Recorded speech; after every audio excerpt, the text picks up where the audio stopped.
क़यामत कायम होने से कबल कुछ निशानियां ज़ाहिर होंगी जो हुजूर अलैहिस्सलाम ने बयान फरमाई। क़यामत कब कायम होगी इसके वक्त का तयन नहीं फरमाया, बल्कि जब भी आएगी अचानक आएगी। लेकिन इतना बताया कि दिन जुम्मतुल मुबारक का होगा और आशूरे का दिन 10 मुहर्रमुल हराम तारीख हो, और शाम के मैदान में मैदान महशर लगेगा। इज़राइल अलैहिस्सलाम सूर फूंकेंगे और उसकी आवाज से पहले तो खौफ पैदा होगा, फिर खौफ बढ़ता जाएगा और आवाज भी तेज होती जाएगी। उसकी तेजी और होलनाकी ऐसी होगी कि कानों के पर्दे फटने लगे। फिर उसके बाद जो है वो हर शय उड़ने लगे। अल्लाह ताला जल्ला शानहू ने सूरह अल वाक़िया के अंदर पहाड़ों की हालत को बयान किया है। जब सूर फूंका जाएगा, कयामत वाक़िया होगी, तो फरमाया कि फिर तुम इस तरह हो जाओगे जिस तरह के रोजन से आने वाली रोशनी में और धूप में जो बारीक बारीक जर्रे हो। कभी आपने देखा हो अंधेरे कमरे में किसी जानब से थोड़ा सा सुराख हो, अंदर धूप आ रही हो, तो आप एक गोशे और जाविये में खड़े होकर देखें तो उसमें छोटे छोटे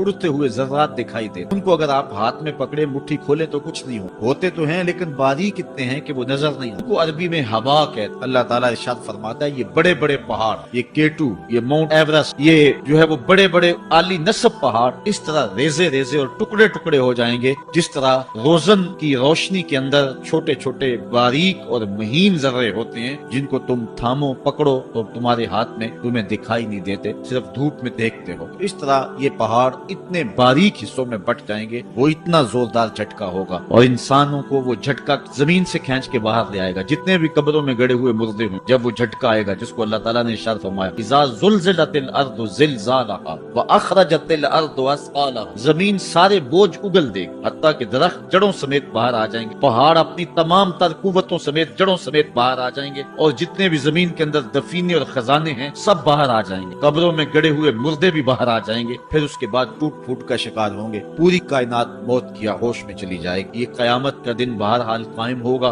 काफिर कहते थे जिस कयामत से हमें डराते हो वो लाओ कहाँ है। उनके मुतालबे पे फौरन कयामत कायम तो नहीं की जा सकती थी। अल्लाह ताला जल्ला शानहू ने फरमाया, महबूब इनको कहो तुम भी इंतजार करो, मैं भी इंतजार करता हूँ, और जिस दिन का वादा दिया है वो तुम देख लो। सूरह अल वाक़िया में इरशाद फरमाया, इज़ा वक़अतिल वाक़िया लैसा लिवक़अतिहा काज़िबा, जिस दिन वो कायम होगी तो फिर कोई इनकार नहीं करेगा। आज मौत का इनकार कोई नहीं करता। किसी धर्म में, किसी मजहब में, किसी अकीदे में, किसी फिरके में, किसी गिरोह में, किसी तबकाए जिंदगी में आप मौत का इनकार नहीं पाते। मौत है हंगामा आरा, कुल जमे खामोश में, डूब जाते हैं सफीने मौज की आगोश में। लेकिन आज मौत का इनकार नहीं होता। कयामत का इनकार करने वाले लोग बहुत सारे जो कहते हैं ये दुनिया ही सब कुछ है। आजकल तो बहुत सारे मुसलमानों का अंदाज भी ये हो गया हुआ है कि वो कौलन तो नहीं, लेकिन जो अमली जिंदगी है वो इसी बात की गवाही दे रही है जिस तरह सब कुछ यही दुनिया हो और आखिरत कोई नहीं है। रवैया, अंदाज, तर्ज जिंदगी और अंदाज मुआशरत इसी की तरफ इशारा दे रहे हैं और इसी बात की चुगली खा रहे हैं कि बस यही दुनिया है।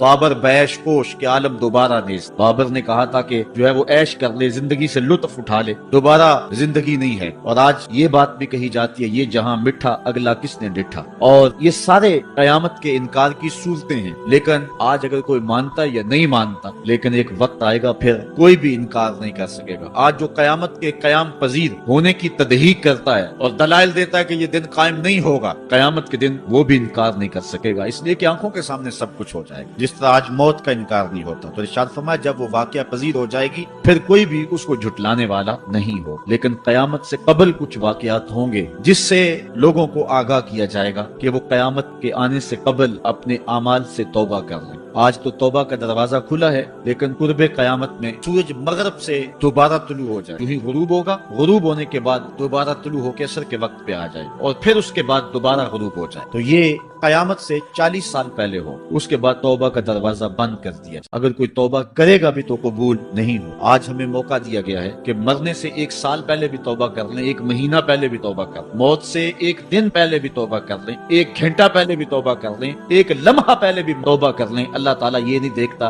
कि इसकी सारी जिंदगी गुनाहों में गुजरी है, वो देखता है मेरा बंदा आखिर मेरी चौखट पे आ गया, वो पिछले सारे गुनाह माफ फरमा। बल्कि हुजूर अलैहिस्सलाम ने सहाबा को एक मिसाल से समझाया कि एक आदमी जंगल में सफर कर रहा था और ऊंट के ऊपर उसका सामान भी था, उसकी जरूरियात जिंदगी भी थी, उसका तोशा भी था, खाना पीना भी था, खुद भी सवार था। चलते चलते जंगल में किसी दरख्त के साथ अपना ऊंट बांध करके वो दोपहर काटने के लिए, सस्ताने के लिए वहां कुछ देर के लिए रुका।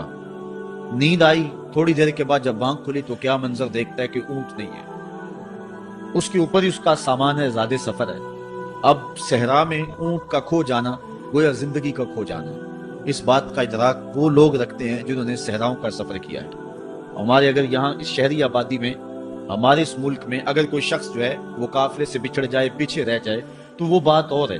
یہاں انسانی آبادی ہے، اور جنگلوں میں، صحراؤں میں جہاں کئی 100 میل تک کوئی انسانی اور حیوانی آبادی نظر نہیں آتی، تو وہاں سواری کا اور توشہ سفر کا جو ہے وہ ہٹ جانا اور جدا ہو جانا اور گم جانا، یہ سیدھی سیدھی موت ہے۔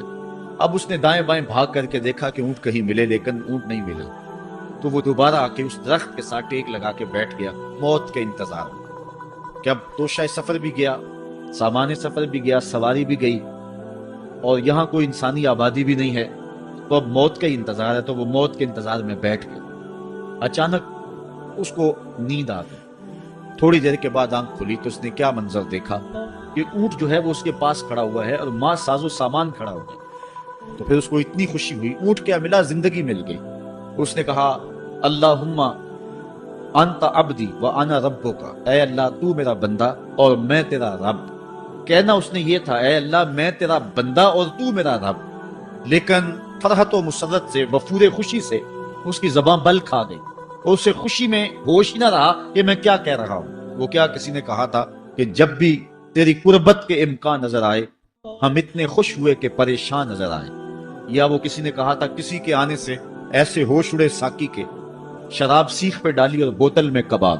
تو کبھی ایسا بھی ہو جاتا ہے کہ انسان وفور مسرت کے اندر جو کہنا ہوتا ہے اس کے برعکس کوئی بات کہہ دیتا ہے، یہ اس کی خوشی کی انتہا کی کیفیت ہے۔ تو اس نے کہا اللہم انت عبدی وانا ربک، اے اللہ تو میرا بندہ اور جو ہے وہ میں تیرا رب۔ یہ جوش مسرت سے یہ بات اس کے منہ سے نکلی۔ حضور نے صحابہ کو فرمایا صحابہ بتاؤ اس بندے کو کتنی کو خوشی ہوئی ہے؟ صحابہ نے عرض کی حضور بہت زیادہ خوشی ہوئی ہے۔ تو حضور علیہ السلام نے فرمایا جب کوئی بندہ توبہ کر کے مالک کی دہلیز پہ پلٹ آتا ہے اللہ تعالیٰ اس سے بھی زیادہ خوش ہوتا کہ یہ میرا بندہ میری دہلیز پہ آ گیا، یہ توبہ کے دروازے پہ آ گیا۔ تو اس لیے قیامت سے قبل توبہ کا دروازہ کھلا ہوا ہے، لیکن 40 سال قبل توبہ کا دروازہ بند ہوگا، سورج مغرب سے طلوع ہوگا۔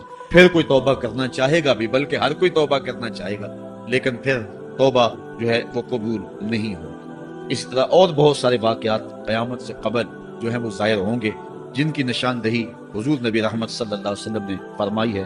حضرت حذیفہ بن اسید انصاری رضی اللہ تعالی عنہ فرماتے ہیں کہ حضور تشریف لائے اور ہم کسی امر میں بات کر رہے تھے، حضور علیہ السلام نے ارشاد فرمایا کہ تم کس چیز کا تذکرہ کر رہے ہو؟ تو ہم نے عرض کی حضور ہم قیامت کے بارے میں ذکر کر رہے ہیں۔ تو حضور علیہ السلام نے ارشاد فرمایا کہ قیامت اتنی دیر تک قائم نہیں ہوگی جب تک یہ نشانیاں پوری نہ ہوگی۔ ان میں سے ایک حضور نے دھوئیں کا ذکر فرمایا، دوسرا دجال کا تذکرہ کیا، تیسرا دابت الارض یعنی یاجوج اور ماجوج کا تذکرہ کیا کہ وہ نکلیں گے، اس طرح سورج کا مغرب سے نکلنا اس کا ذکر کیا، حضرت عیسیٰ علیہ السلام کے نزول کا ذکر کیا۔ اسی طرح حضور علیہ السلام نے زمین کا 3 جگہوں سے بیٹھ جانے کا ذکر کیا، ایک مشرق میں، ایک مغرب میں اور ایک جزیرہ عرب میں، زمین دھنس جائے گی نیچے، اس کا ذکر کیا۔ اور یمن کی جانب سے ایک آگ نکلے گی جو لوگوں کو دھکیل کر کے شام کے میدان میں لے آئے گی، اس کا تذکرہ کیا۔ فرمایا جب تک یہ نشانیاں پوری نہیں ہو جاتی اتنی دیر تک قیامت قائم نہیں ہوگی۔ تو یہ قیامت کے آنے سے قبل جو ہیں وہ نشانیاں ہیں جو ظاہر ہوں۔ اس کے علاوہ قیامت آنے سے کچھ اس سے بھی پہلے نشانیوں کا ظہور ہوگا، جس کا ذکر حضور نبی رحمت صلی اللہ علیہ وسلم نے ارشاد فرمایا۔ حدیث جبریل اس پہ بہت معروف ہے، جس کو حضرت عمر بن خطاب رضی اللہ تعالیٰ عنہ روایت کرتے ہیں۔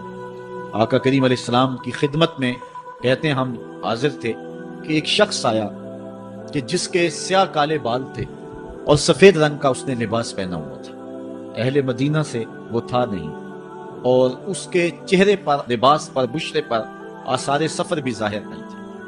اگر مقامی ہوتا تو ہم جانتے ہوتے، اور اگر باہر سے آیا ہوتا تو اس کے چہرے پر، لباس پر جو ہے وہ سفر کے آثار ہوتے۔ اس زمانے میں اس طرح کے سفر تو نہیں تھے آسانی اور سہولت والے، جو بھی سفر کر کے دور سے آتا تو اس کا چہرہ بتاتا یہ مسافر ہے۔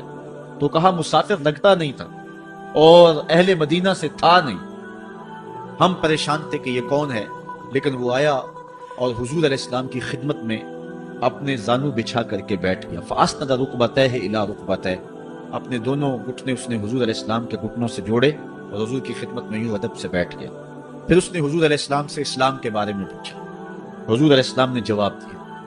پھر اس نے کہا بالکل آپ نے سچ فرمایا ہے. ہم حیران ہوئے, خود ہی سوال کرتا ہے, خود ہی تصدیق کرتا ہے. پھر اس نے حضور سے ایمان کے بارے میں پوچھا. حضور نے کچھ ارشاد فرمایا ایمان یہ ہے, تو اس نے کہا بالکل صدقتا, آپ نے سچ کہا ہے. تو ہم پھر حیران ہوئے کہ خود